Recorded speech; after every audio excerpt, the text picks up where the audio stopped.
Shripad Rajam Sharanam Prapadhe. We now move on to chapter 23. On the way to Kuravpur after crossing the Krishna river, Shankar Bhatt came across a person named Dharmagupta.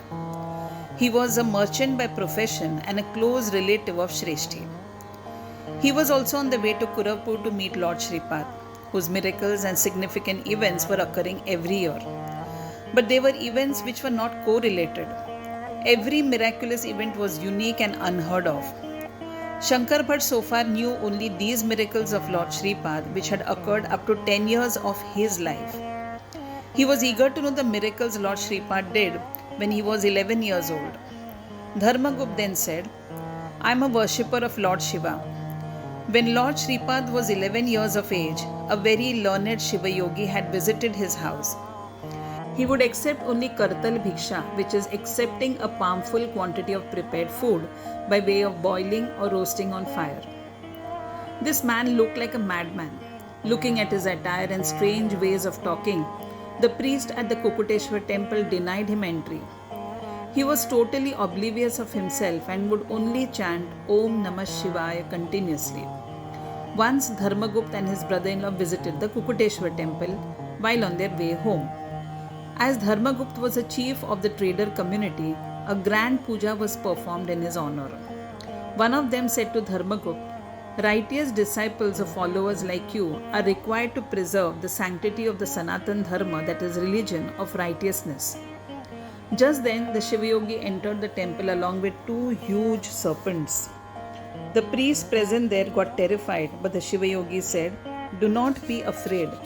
These two serpents are Lord Shiva's ornaments. They are eager to embrace the idol of Kukuteshwar, which is a father figure to them. The special puja performed by the priest have invited them here. The Kukuteshwar idol must be worshipped with faith and devotion. You must recite the Rudram Namak and Chamak with melody and also sing some devotional songs in praise of Lord Shiva." One of the priests was Surya Chandra Shastri, an authority and distinguished scholar from Pitikapuram.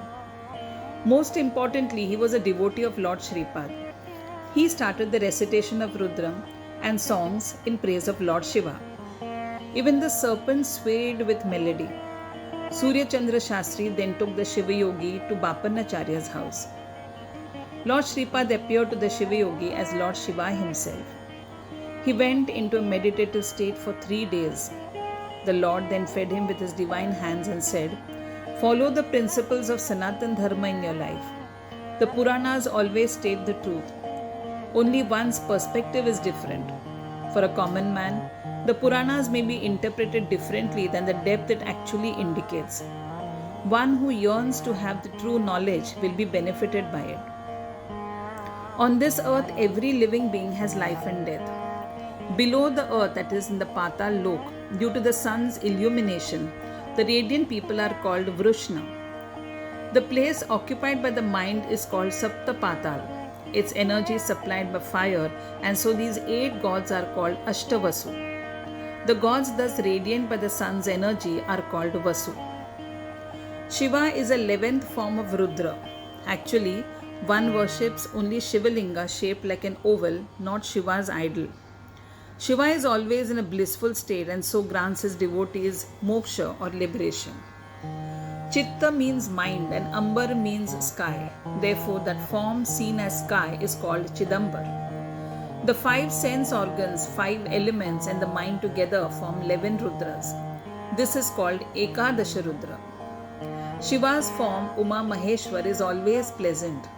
The secret of Shiva Pooja can be understood either by one who seeks him fervently or the grace of the Guru. There are many lowly beings like ghosts, dead bodies, evil spirits and so on. Those who are yogis or devotees of Lord Shripad keep such evil spirits away. Lord Shripad said, "My grandparents' courtyard is going to be a great organization. I have told you this often. My determination is undisputable. I have lakhs of devotees like innumerable ants. The organization in my name will be well taken care of by great yogis. It is I who will decide who, how many, when and from where and how people will come. When one visits Pithikapur, one must visit Lord Shripad's Samsthan or his organization. I will grace only those disciples who are really meritorious. I will shower blessings on them. Those who are not worthy will find me like a mirage.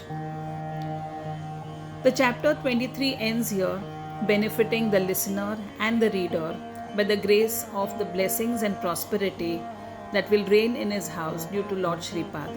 May Lord Shripad bless us all. Shripad Rajam Sharanam Prapadhe.